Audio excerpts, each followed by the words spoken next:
Maraga sa pagpapala po sa atin lahat. Para sa ating pangaraw-araw na talata, tayo ngayon ay nasa Exodus Kapitulo 28 sa versikulo 6 hanggang versikulo 14. Ang ephod ay yayariin sa ginto, lanang asul, morado at pula, hinabing pinong lino at bubordahan ng maganda. Palalagyan mo ito ng dalawang tirante na siyang magduduktong sa harap at likod. Kakabitan ito ng pamigkis na yari din sa ginto, lanang asul, morado at pula, at hinabing pinong lino.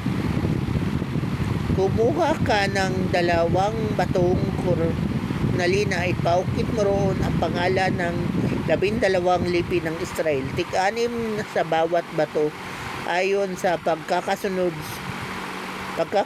ng kanilang kapanganakan. Ipagawa mo ito sa mahusay na platero at grabador at paliligiran ng ganting ginto. Ikakabit mo ito sa tirante ng ephod bilang tagapagpaalala sa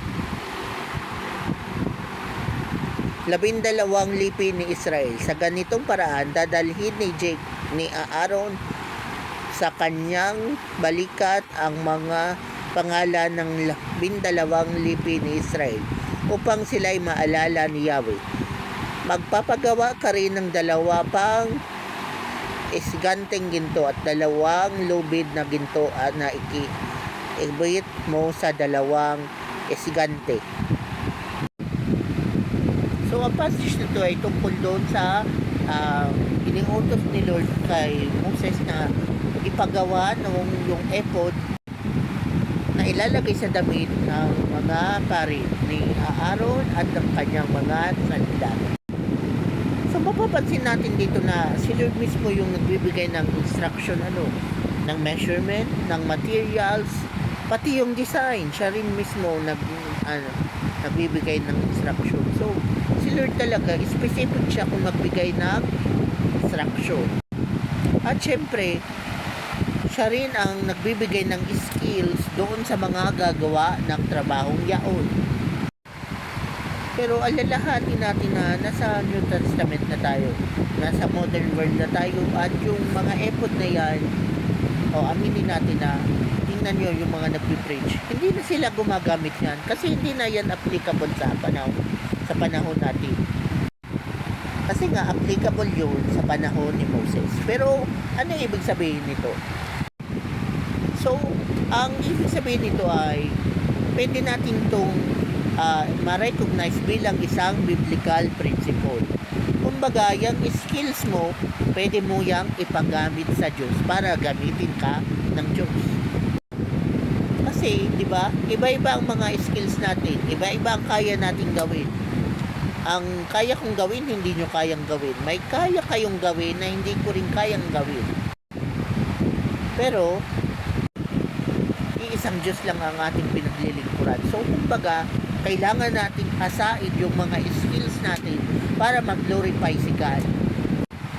At sa passage na ito, ginagamit yung skills para maging suporta or taga-suporta sa pari. So, sa panahon natin ngayon, maaaring ang mga ka-level ni Aaron ay yung cell group leader mo, o baka yung pastor mo, o yung minister ninyo. So, kung sino man yan, naka-level ngayon ni Aaron at ng kanyang salinlahi. So, tayo, bilang disipulo ng Panginoong Hesus, bilang mga Kristiyanong, kailangan din nating nasuportahan ng ating mga leader. So, marahil hindi mo kayang magbigay sa leader mo financially, hindi mo kaya siyang suportahan financially, pero kaya mo siyang suportahan with your skills. Kasi baka yung meron ka ay pwedeng gamitin para makita at maramdaman ng iba yung presensya ng Diyos through you and through your skills. So, ano man yung skills mo, ipagamit mo sa Diyos. Diba?